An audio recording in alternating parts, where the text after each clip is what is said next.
chimwe chinhu chinoratidza kuti nyika ine nzara tumwe tumadhiri kana kuti tumadecisions tunopedzera twa kuti kwanova rume wakuru. Panapa pari kupisa ende pari hoti to the extent yekuti Themba Mliswa akavhura hompe Varakashi vari busy.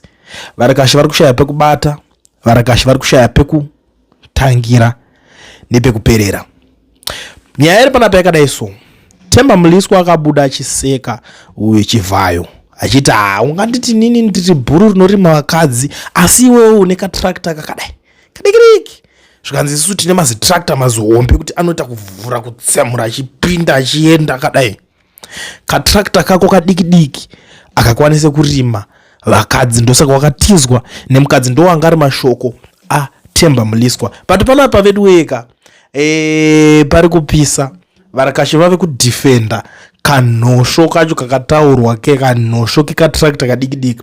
Let me start with this one because maybe ndogona kuzoenda kumberi kune vamwewo asi gatimboningira because iyi yanyasonditira fani kuti munhu wechirume vakudefenda mubhurugwa mumwe murume handisati ndakambozviona. Zviri kutotanga kutozviona izveso ever since kubva musi gore bva muso ndakazvarwa. Now this guy ari kuti it's very bad kutuka mumwe murume uchiti une tractor doko.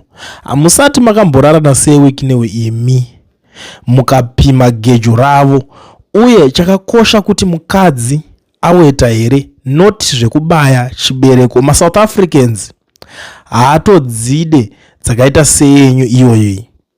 You need to apologize to my boss sewiki newo hautaure zvausingazive. This man akatozvara uye haana kuhurirwa but imi nengoro yenyu iyoyo pamakaita maDNA hamuna kusara makunze vana 10 havasi venyu here.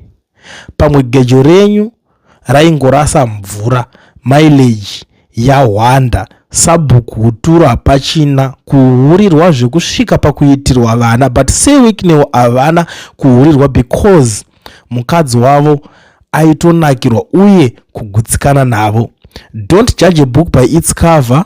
Kana iri diki entai neshure kwenyu mondovapa tione kuti hamubve makasvuka here.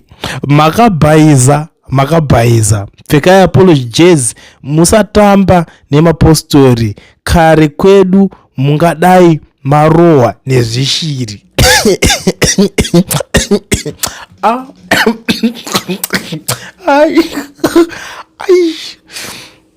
Ndo mabasa rutoona umwe varume patauni kungomuka kuseni kuti ndoda tunodefenda uye akanzi ane kanosho ane kadikidiki ane kadora bva atoti haungamboti munhu ane kadora bva try kudefenda. Do you know kuti kune dzimwe nyaya dzekuti let's say for example chero munhu akanzi ndibhosi wako kwacho munhu ngave bhosi wako pane zvimwe shamwani ukaona kuti pamwe pacho akuzvambaradzwa just leave it because unozosvika the extent yekuexpose futi ubenzi hwako kana kuti udzungairwa hwako. At the end of the day une family kairi kuona uchiprotect uchitaura zvakadai so vototi saka ndo basa raunoshandira mwana wedu. Takatozvara tikatotaunza munhu panyika anoita basa riri kudefenda tumadora tuonu. Handisati ndakambozviona ini vanhu vasvika the extent yekuti weak. Handitozivi kuti ndozviexplaina sei. Zvinomakisa izvi. This is very bad. Izvi ndo zvinonzi zvinyadzi zviri kutoitika izvi. Vakomana tingatoita mamwe madhiri because these guys ini ndaifunga kuti purpose yavo yekunge vari apa ndevekuti vanenge vachidefenda president wavo chete kenyu but ndakuona kuti vakutaka kunoselekta kachisarudza mene vakanzwa kuti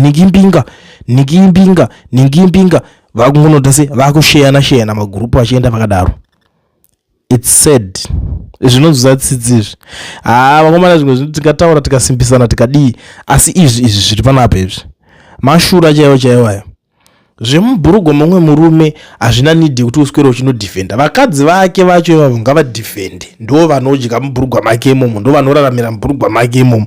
Iwewe unoraramira muhomwe make here uri whatever defenda zvemuhomwe make paanonzi nikimbavha papa nongona kukubudikira wotasi wotanga kutaura zveumbavha iwowo kuti umbavha kudii but zvemubhurugwa mirira vakadzi vacho vadefenda, because pamwe dzimwe zvichida pamwe vakadzi vacho vakutofarao kuti uyu atumwa naMwari rekuti atitaurire nyaya dzedu. You never know kuti zvinofamba sei nyaya idzo dzidzi. Saka inini zvangonditirawo fani kuti Varakashi vakudefenda katractor kakutaura naTemba pakaipa.